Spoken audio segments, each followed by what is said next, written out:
Hello, welcome to the show. This is Tyson Bannigan, and I'm the host of the Wellness Show. And today we're talking about the esoteric principles of bodybuilding. And today the topic is the rhythm of bodybuilding. We're just going to show that on the screen now. And we're going to have Baptiste Germain introduce Stephen Hersey, Mr. Fitness USA. Hi, so here we are again. Last week we talked about the sacred geometry of bodybuilding, and it seemed very appropriate for this episode to go more in depth about what that might look like in terms of the actual program that we do. Because we talked about last year about the frequency, the numbers, the energy, the harmonics of numbers, sacred geometry, and how that affects our life and our bodies and our ability to create results in our life. So I thought that Stephen would be, Dr. Fitness USA, would be the best of the best to talk about that, because it is based on his intuition and his life experience that he developed that system. So again, Stephen Hersey, also known as Dr. Fitness USA, the foremost expert in the world in strength training and body design, is going to talk to you today about the rhythms of bodybuilding. So without further ado, I'm going to change spot with him and let him take over the show. And I will come back at the end to close it.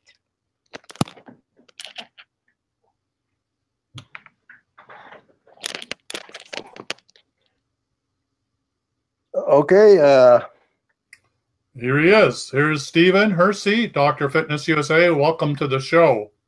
Oh, thank you. I've been told I usually take over the show, so today I'm going to let you instruct me on what questions to ask so you can enlighten your listeners to understand the process for training correctly in a physical place like a gym.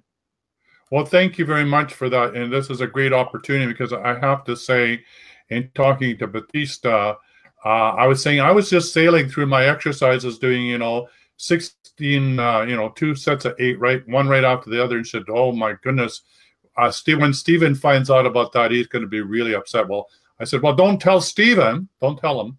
So, yeah, so I am curious. And I just literally got out of the gym in order to have the show.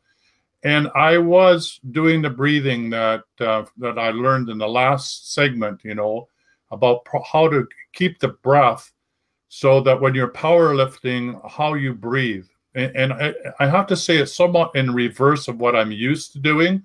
So it's really a mental exercise to get used to when you're breathing out and expelling the energy, at what part of the lift are you supposed to be at to get the maximum benefit from your body. So that's my first question around the rhythm. Well, usually when you do a pushing exercise, let's say a bench press or things like that, you're blowing the air out. However, when you're doing a leg press, it's reverse breathing. You would be blowing out on the way down.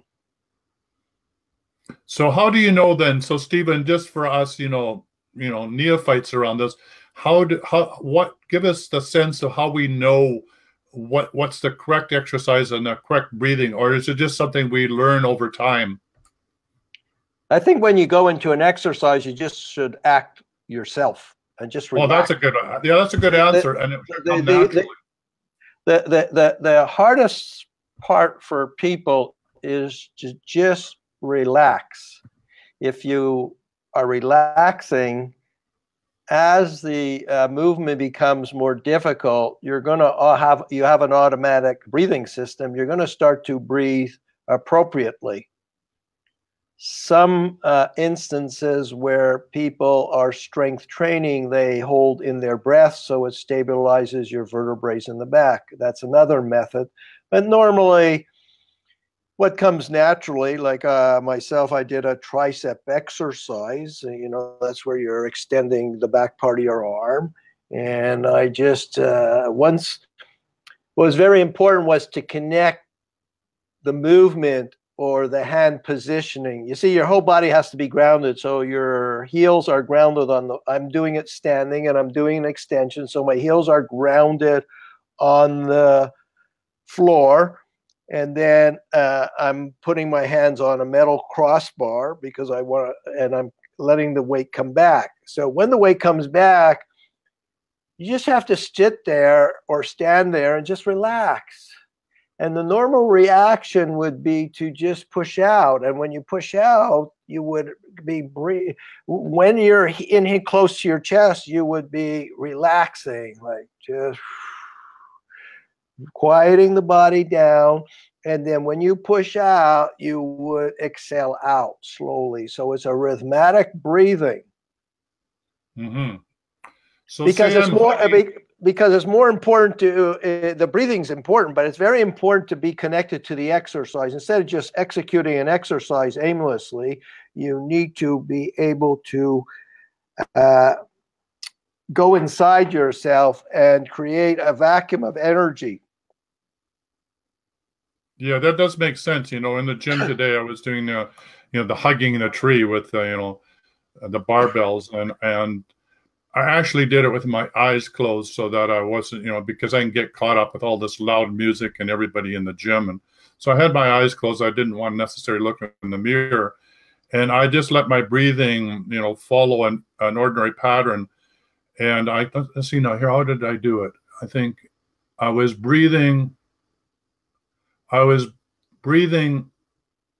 in on the up. Does that make sense?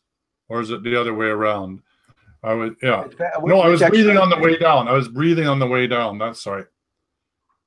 Yeah, with the excellent breathing. You were breathing, expanding your lungs, and then.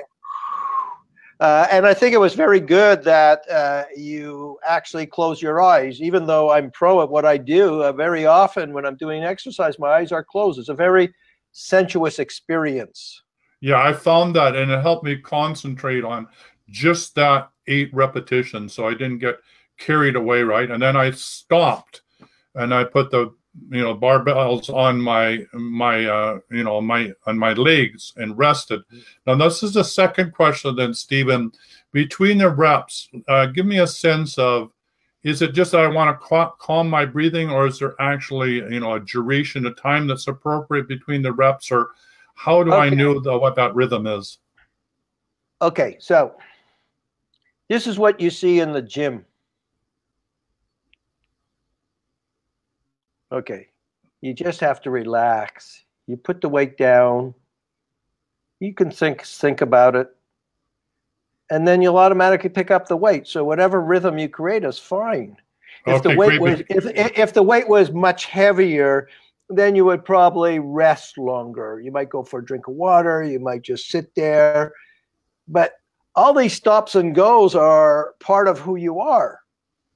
So just because a guy is running fast beside, and you can get caught in, if you don't concentrate, you can get caught up in what's happening beside you, because there's a lot of nutcases in the gym. Okay? When I go in the gym myself, I'm looking at older men, younger men. I'm wondering why do they train that way? Strength training, according to my method, is a beautiful, sensuous experience, and the prescription dictates how much weight you're going to use, where your strength is, all verifiable. Okay, so we don't want to rush through the exercise, because working out after later on in life for men is a feminine experience. Anytime a man takes care of himself, brushes his teeth, combs his hair, that's feminine. When you're younger, it's all ego, which is great too. So you can have the best of both worlds, but what's very important is when you have a persistent strength training program, it's a map, and you can take that journey to whatever destination you want, fast, slow, and different. Some days you can go fast, some days you can go slow, but it makes a variety of excitement, because you don't know how your body's going to react. Did you sleep well the night before? Did you have fun? Are there things in the back of your mind? The great thing about the prescription program, no matter how much stress you have in your life or how much thinking you do, when you do it according to the way you're taught, it blocks out all distractions. It keeps you very focused, as opposed to the women, and this is the guys too, where they're texting. They got things in their ear, they're texting, and they're not really present on what they're supposed to be doing. They're not doing the work. So we call that half-assed training. Well, thank you for that, because, today was the first day that I actually did pause, and doing the hugging the tree, with the barbells. I did pause. I did follow the rhythm, like you say. It felt right when I did the next set of reps, and then I rested. It felt right to do the next one. I had my eyes closed even in the rest period. And I got to say, I agree with you, it was essential. It felt really, really good. And it allowed me to tune in what muscles are actually being strengthened by the exercise, where if my eyes were open, I get caught up in the mirror and everybody around me and the craziness of the gym. So I agree with you. It can be very essential. And it probably in the beginning is probably a good idea to close your eyes and go inward and learn to feel it, what it feels like inside of yourself. So thank you for that. So that was the second question. So it's really the rhythm of the day, of how you feel, probably, how much stress you have, whether you had enough protein early in the morning or whether you're tired in the afternoon. So the rhythms in the gym will change depending on when you arrive and how you've been eating and sleeping the day before and how much stress you have in your life. Exactly. So the questions come up is, why do like 5 reps? Okay, let's talk about the legs. The legs require, they're big muscles, and they require much more weight to be executed in the movement. Okay, so when you say times 5 reps, it's kind of like in a musical instrument where you have B. Mm-hmm. The letter B. So that's your you're going to add the notes later, but you have to have a strong base. So when you have okay. So when you go in, okay, what you might not know is there's different types of leg exercises. The ones where you're sitting and you, like the one that you do, that's a horizontal leg press, that's pushing out. That's good. And there's many different types. The younger people do what they call a squat. They put a bar on their neck and they squat down. Okay, so the point is, when you're doing 8 reps, it's just signaling your body the proper form. In other words, if it's connecting your brain to the muscle. If the weight is too light, then it's like going to a boarding job. If the weight is too heavy, then you can't get the movement going. But the object of working the legs is to strengthen your bones and your hips. Okay? So later on in year, they created the leg press like what you're doing. So there's one where we call that selectorized. That's pretty safe because the bones are not lying on top of each other. And if something happens, you just stop. So that's a good beginning type of exercise. But in a lot of gyms, they have another leg press where it's pushing uphill, and that's what they call plate load. But there's many, many different models of plate load machines. So you need to, I suggest you check in with Dr. Fitness USA, and I'm going to tell you if it's a good machine or a bad machine. And it makes a lot of difference. In LA Fitness and LA Fitness A, I have a what we call a chest press machine. And then in LA Fitness B, I have the same chest press machine. And yet in the first one, what we call A, I can actually do 30 pounds more easily. It's the same machine. The B part, it's a terrible struggle. See, so you don't know how the machine is maintained. You don't know if it's a knockoff. Well, it's not a knockoff, but maybe it didn't pass inspection properly. So you always have to check your machines, and you have to be ready to be able to understand that if the machine's not quite right, that you might have to take a little less weight. It's still going to it's still part of the program, but you have to, what I'm trying to say is a person has to be sensible if their shoes are fitting properly for that particular day. A lot of times you go into a gym and the machine is broken. Yeah, I was interested today because in the gym, and I'm sorry, I can't remember the actual machine, but the one where you are pushing all the way back, and you want me to have my body straight. I got the handles in front of me and I'm pushing my leg all the way back. I can't remember what the machine is called, but when I arrived, they were oiling the machine and getting it ready. And what a difference it was being on that machine after it had been, taken care of. It was all the difference in the world. Could I say that was like what we call a glute machine, where you're kicking down like on a motorcycle? No, you're kicking back. Back. Well, you're kicking back, but it's kind of like you're on a motorcycle. So you got an experience that when a machine is properly maintained, it's could be more sensuous, so to speak. Yeah, it was. It was a real pleasure, and you could get fully extended without it banging. You could get your leg all the way out smooth without hitting the end of it, right? So somebody had adjusted properly, and it was smooth all the way through. It was all the difference in the world. So maintaining equipment is really important. And as you're saying, as a member of a gym, there's nothing wrong with you going up to the gym manager and saying, hey, this machine needs to be adjusted, or could you check this out? That's part of our responsibility to make sure that we have the best maintained equipment in the gym. I think that's a great idea. Sometimes I even take a picture, I take the code number, and I still bring it to the front desk. And then I actually follow through on it a couple of days later, because their object is to sell memberships. They're not interested where the machine is comfortable or not. Because I know people, when they go to the gym, they work out on broken machines. They have no expertise on what's expected. Because their program is too weak, the music score is too weak, and they're not taking the weight they could to empower their body to actually produce what we call muscle mass or more development or create a more defined type of muscle.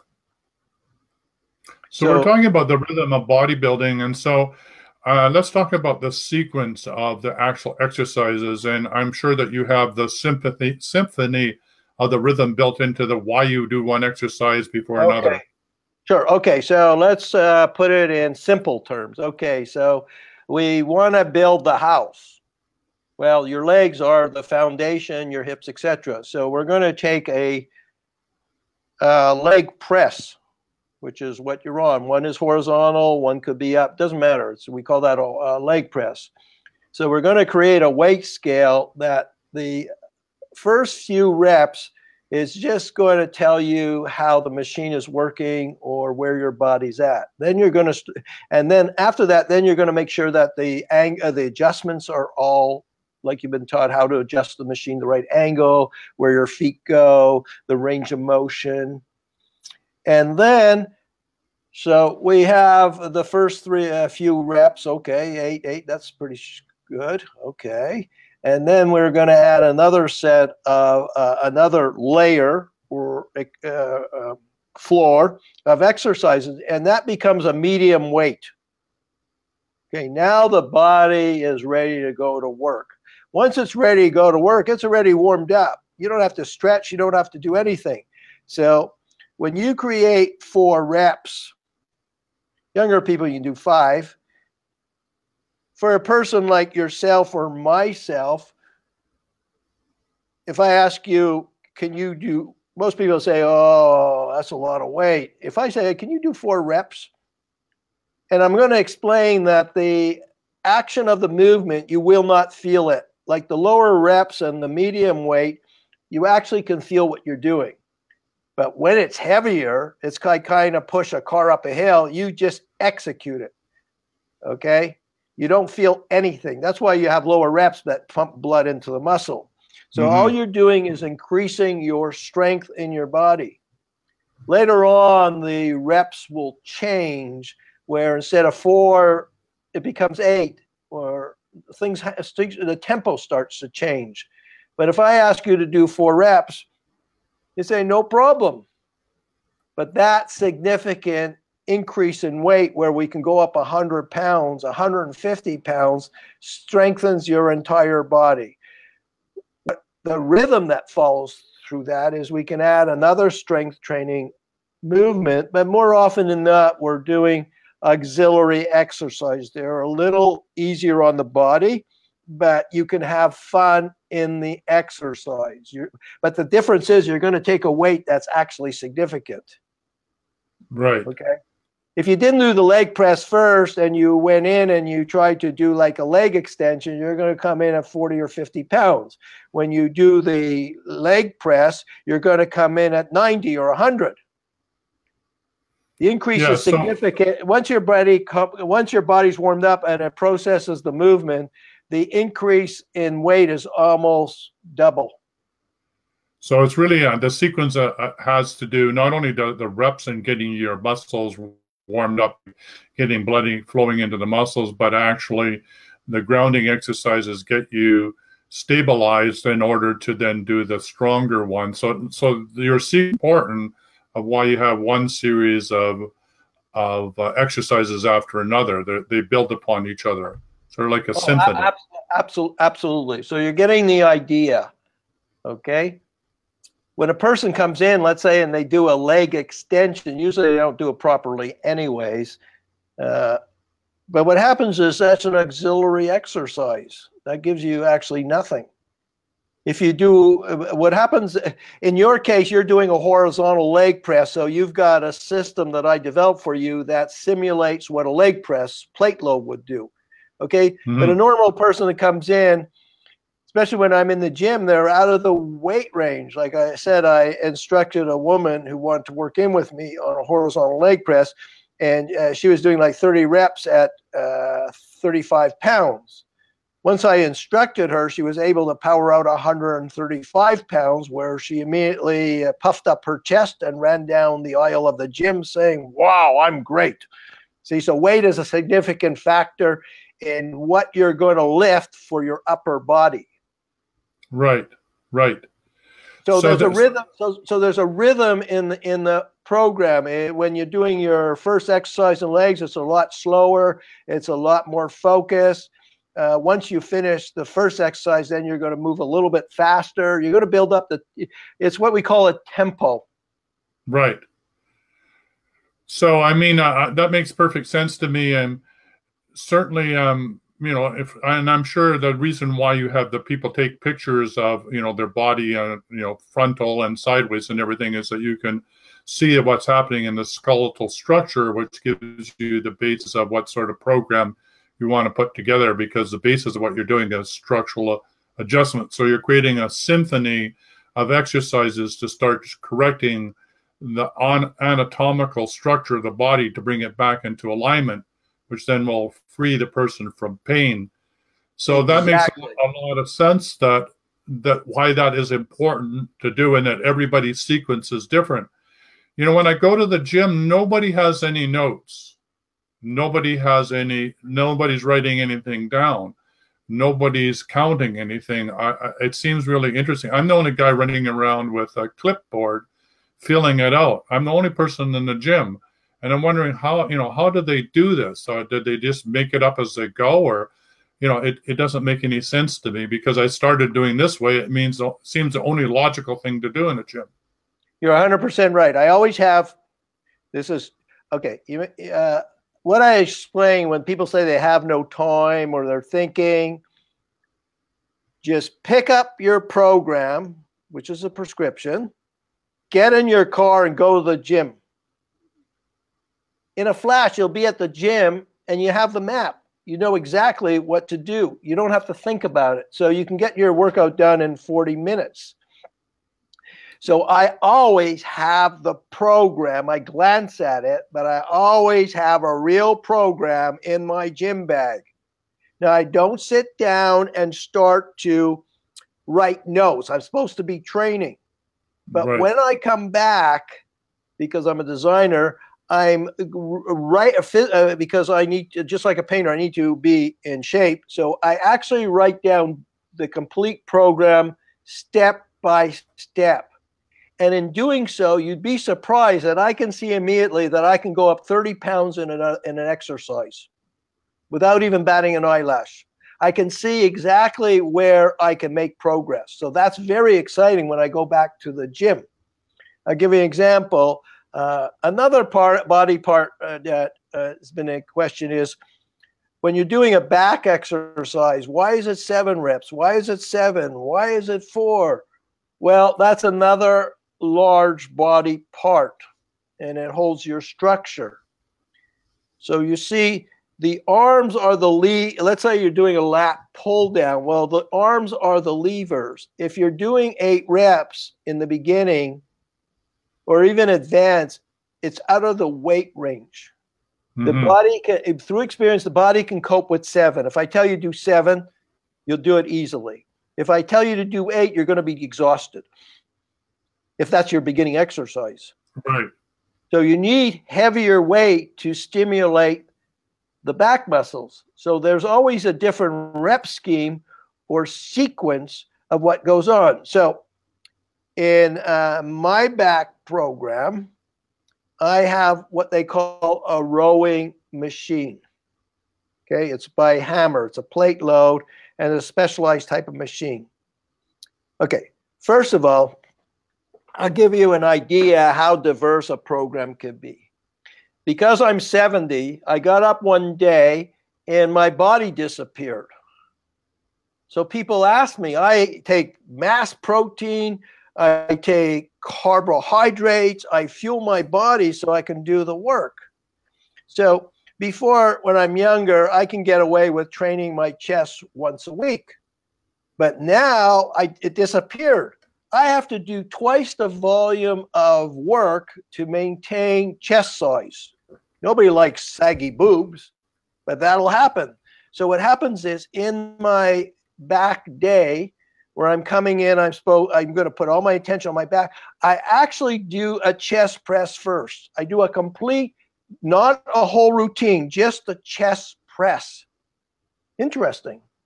Now, if I do it the second time in the week, I can do it perfect. Okay, now I'm going to do my back program. When I finish that chest routine, my body is so fired up, I'm going to go to this plate load row. I'm going to start with 150 pounds each hand. It's a tremendous, that's 300 pounds if you combine 2 sides. Once I do that, my body is so fired up, I can add those auxiliary exercises that you're talking about. So now a week comes by or a little bit of time, then I go back to the gym. And now I decide I'm a little short on time. I'm the designer. I'll just skip a couple of those 3, this rowing. I'll just go to like lat pull down or rowing and all those things. Okay, that seemed to work really fine. But yesterday when I went back, my body was asleep. With all the supplements, with all my desire, there was like no way. It was like the most boring job in the world. Now, I had just explained to Batista, hit your first body part with weight and the energy is going to follow. So I did go back and do that 150 each hand. Only needed 5 reps, but it takes everything you got. It's like climbing a Mount Everest. You've got to be right on. You have to have the right mindset. You have the right thing. As soon as I finished that, my body was electrified. So here's where the rhythm took me. The rhythm took me to a lat pull down with the V handle. But instead of coming out at 160, I came in at 190. It was astounding, the power in the body, just because I added that first. And then my body started to really wake up. We have a specialized row machine, which is very new on the market. It's terrific.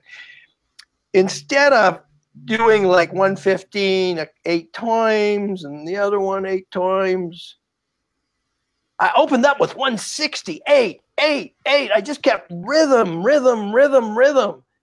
Okay, so I only needed 1 set. But remember, the back responds to heavy weight. So I went immediately to 205 pounds and powered it out. See, so weight's a factor. Rhythm, you have to move your body with rhythm. Now, the other part, and the reason that you have a map is you have to deal with jerky people in the gym. See, I'm on fire, right? Whoo! There's the person doing the, the seated row. You'll see it in the gym. It's a seated cable row. It's very low to the ground. Yeah. There's a pulley in front. It's probably the worst exercise in the gym, and people are sleeping on it. Everybody around me is sleeping on it. The gentleman to the left, the one to the right, they're just not doing anything. They're I don't even know why they come to the gym. See? And here I'm on fire, but I had a map and I had what we call a perfect desire to conquer the weight and to succeed. So I had a good day. Yeah, that actually makes sense. For some reason, maybe I read the schedule wrong on the one that I did before, but in the leg, I don't know what it's called, the leg press. I guess the first exercise you have me on the second system. In the last one was 180 pounds. Okay. And it was pretty intense. But after that, the rest of the exercises were like, whoa, I just sailed through them. There was something about getting those leg muscles really fired up. Mind you, I went walking yesterday too for the first time this year. And so my legs were already saying, hey, what are you doing with this exercise, climbing this hill? So my legs were already pumped, so to speak, from the day before. But that 180 pounds got me on fire. So I was able to sail through the other reps and the other part of the program like I never was able to do before.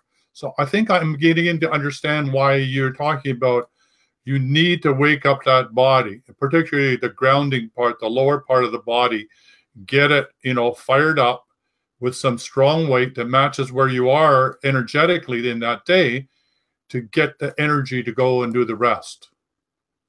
You got it 100% right. So the next question I have for you is that, now you have a bigger rhythm. Now we're going to go upscale, right? We talked about the symphony of the 8 reps or the 7 reps, the 4 reps. We're talking about waking the muscles up and grounding them in the morning. But now you got program 1, which I did. Now you got me on program 2. So let's talk about the programs. You have a dance that you put people through as well. Okay, I can help you. In the American system, more is always better, right? No, it's not really better, but that's what's sold to the public. That means when people want to lose weight or they hire a trainer and they explain what they want to do with the trainer, you can see that there's a lot of action happening around you, right? Yeah. Wrong. That's not the way you lose weight. They're paying a trainer to work them out, but they're working on losing weight. They're supposed to be there paying money, so the trainer has a program to build lean body tissue, which changes your metabolism. That's not going to happen with a trainer. So the way to do it is you have to, it's either separating your program into 2 days or 3 days. But if you're working your legs, there's a series of movements, just like in any dance, that allows you to mature your capacity for development at its maximum. So this is one example. So now if you had a second portion of the program, now you're going to work your chest. But there is also a series of movements for your chest. Because they have quite a selection of different options as far as exercise is concerned. You can have a third day, and it could be your back. So it means when you're younger, you can go in and concentrate exclusively more on that muscle. Okay? Mm-hmm.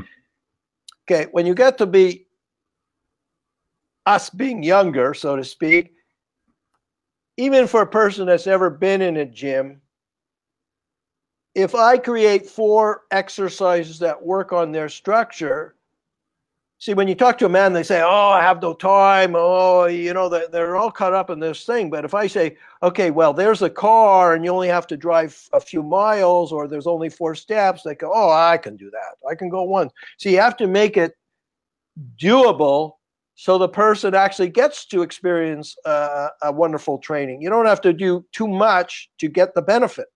Mm-hmm. Because even if you increase your strength 20 or 30%, that'll last you 2 or 3 weeks. Now, there are options that in time I could say, let's say you have 6 exercises, and I come and I say, well, Mr. Tyson, you have some time, you're making it to the gym. Could you allow an extra 10 minutes? You say, well, sure. Okay, well, now we'll go to exercise 7 and 8. See, we can fill it in. Right. See, when we're a certain age and time's a factor and confusion, things like that, then we have a six exercise. If you're more advanced or you're younger, so to speak, we can go 8. If a person's younger, like in their 20s and their 30s, we're going to go 12 exercises every workout. See? Right. Like when Batista started with me, she was the best flamenco dancer in the world. And when I introduced her to body design, she thought that was the most incredible thing that ever happened to her. It was better than yoga. She felt terrific of it. But people don't know that I developed a system where she was exercising her legs with over 500 pounds.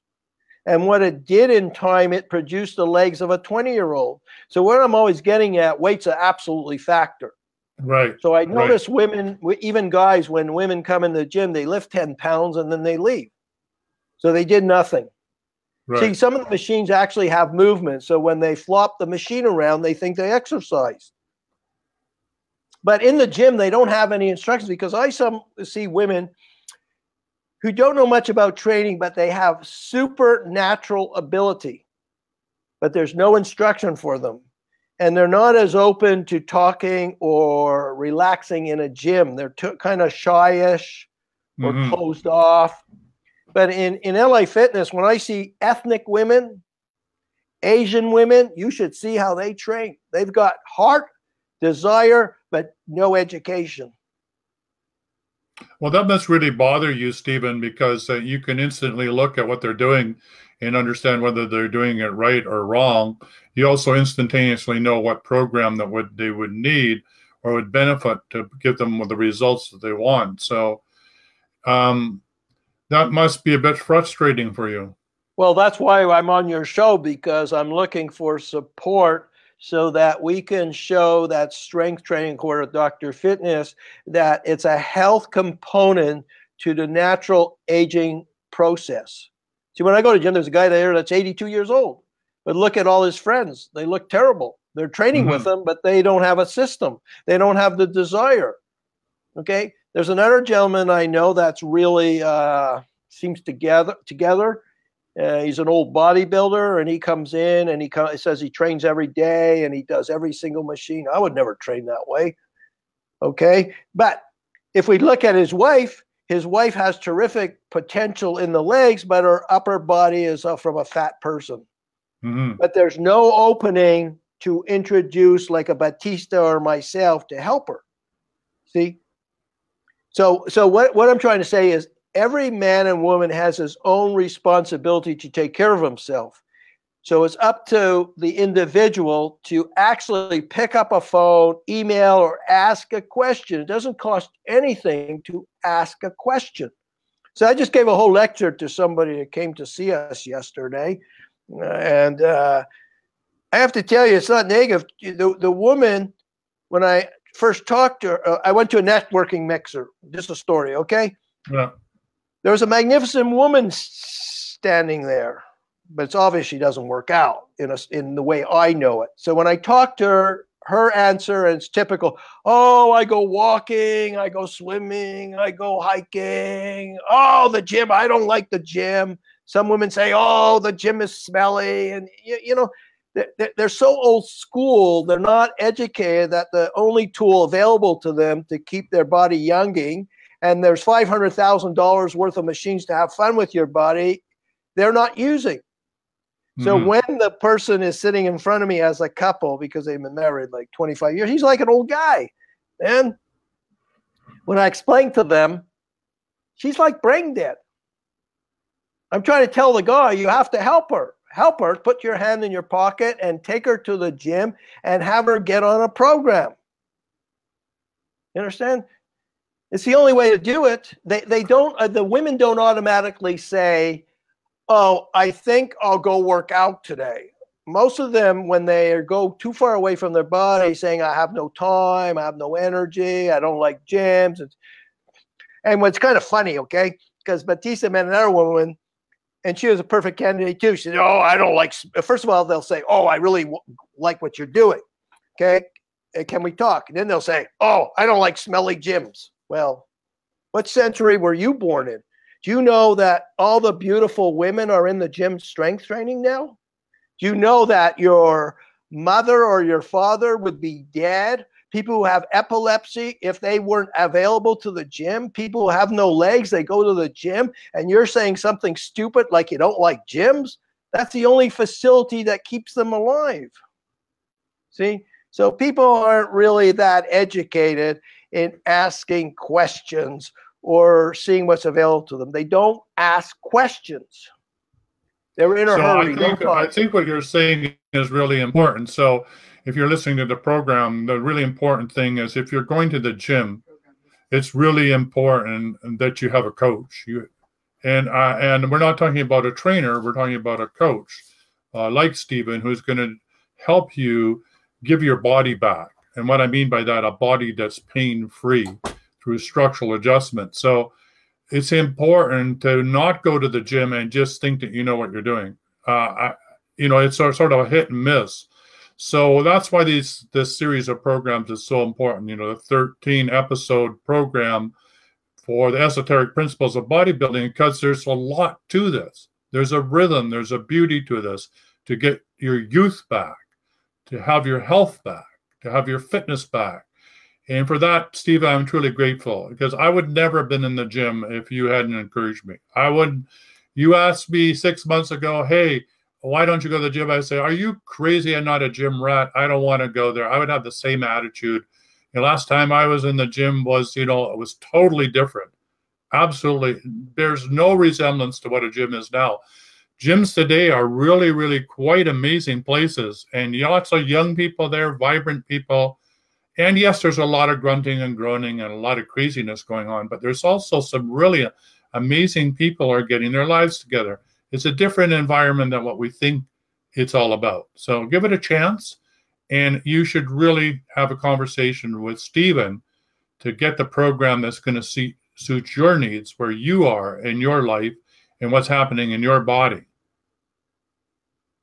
Well, it's beautifully said. And I have to say something about Batista Grimaud. One is she was the best flamenco dancer in the world. Get that.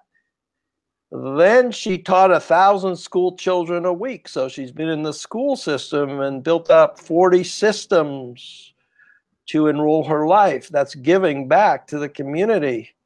And then her dance studio burnt down to the ground. And then the school systems, the government shut it down. And the tragedies that followed have been amazing. And she's coming out with a book, Stronger Than Medicine. Yet, by having an open heart and open mind and having a conversation with me, the accomplishments that she's been able to do are astounding. So here's where I'm going with that. If you could work out with Bruce Lee, wouldn't that be worth a conversation? Batista is the highest level teacher in the world. She is a personal trainer, but she's a 7th degree master teacher in the art of body design. Means that she spent 10 years listening and following the path of Dr. Fitness USA and spending the last money she had on earth. There is a video on that available.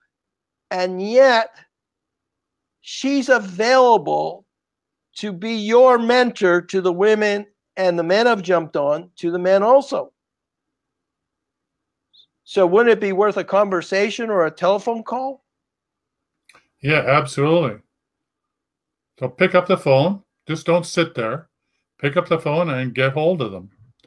So thank you ever so much, Stephen, and let's have Batista back to wrap it up.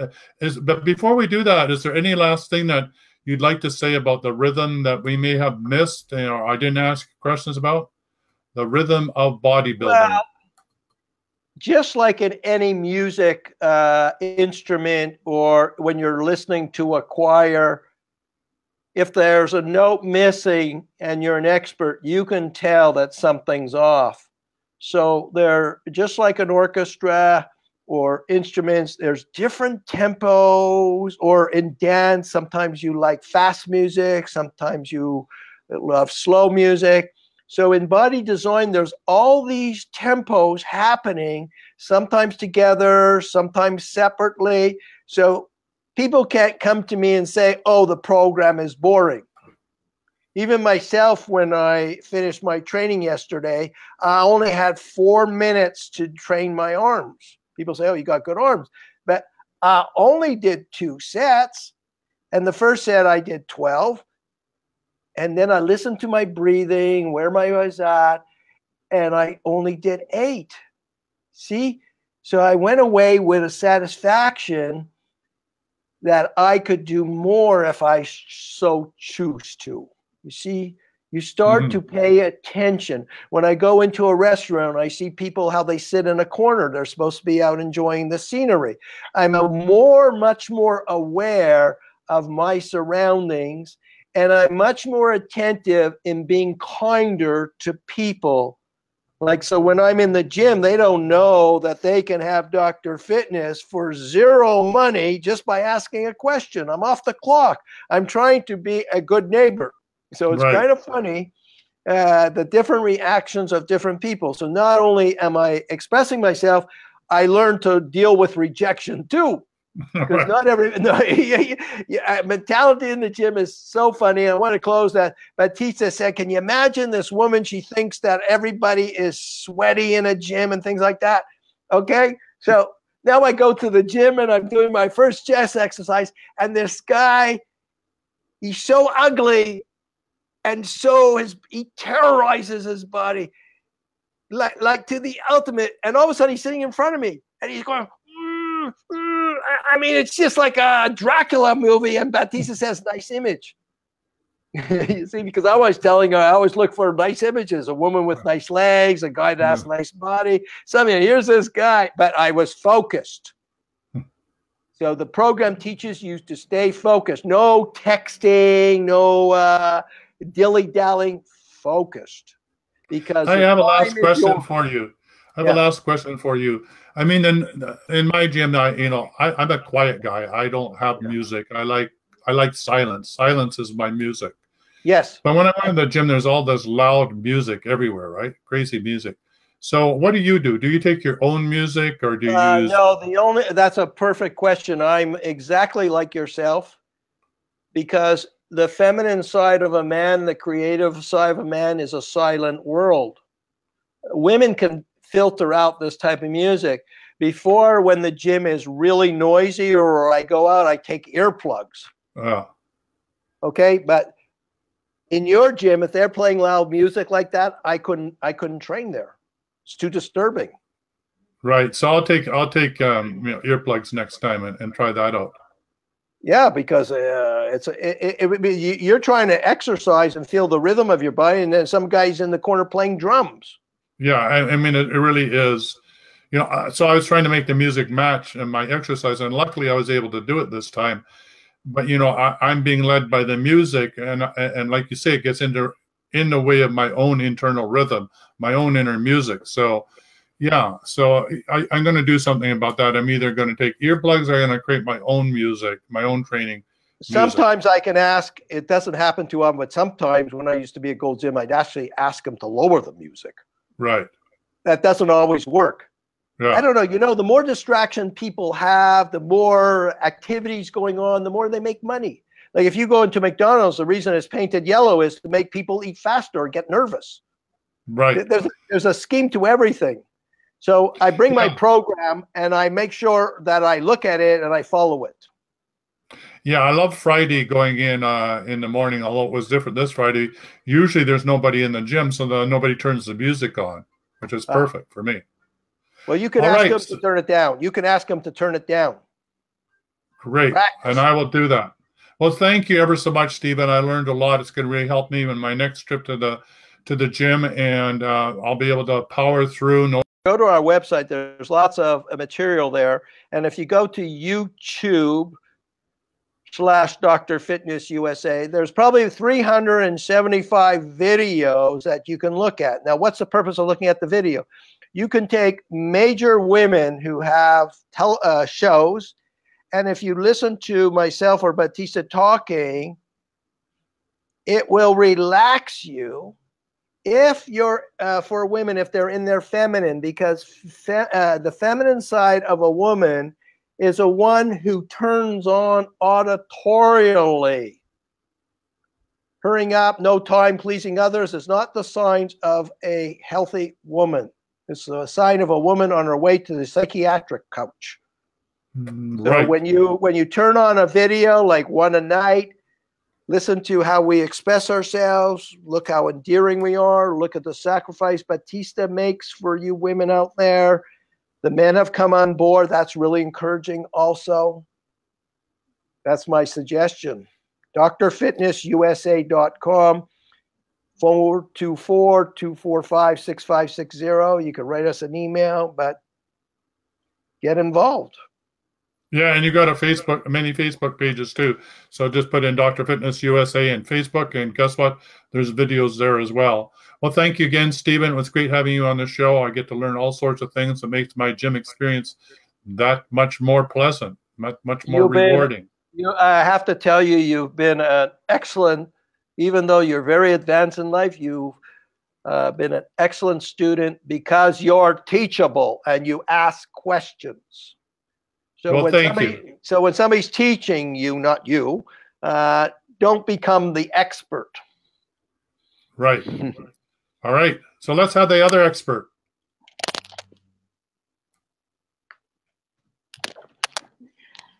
Okay, I'm back.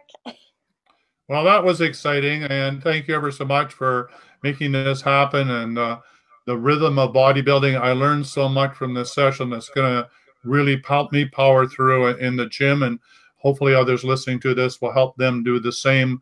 The rhythm of life, the rhythm of the gym, and getting your own inner rhythm back. You know, the inner dance. What could be better than that? So thank you for that. Well, you're welcome. Yes, again, you know, Stephen's got this down to a science, and he's got 50 years behind him to you know, justify and as a social proof or whatever. A lot of hundreds and hundreds and hundreds and hundreds and thousands of people that he put through the system, and over the years it has perfected it to a science. So it's very exciting to have that. Yeah, it really truly does make me understand more about not bodybuilding, but body sculpting, and why and how you can do that. And you can do it at any age. And guess what? There's no excuse. And guess what? It doesn't take very much time. And guess what? It's not that expensive. And it's well worth doing. So yes, don't forget, go to the gym. All right. Excellent. So next week, we are going to talk about something really exciting, the 13 chakra system and the untold secret of manifestation beyond the law of attraction. Ah, I like it. All right. Same place, same station, same time next week. It's the Esoteric Principles of Bodybuilding, 13 episodes. And we are back every Friday at 2 p.m. Pacific and 4 p.m. 5 p.m. Eastern Standard Time. Until then, go to the gym. All right. Please. We'll see you next week. All right. Bye for now. Bye for now.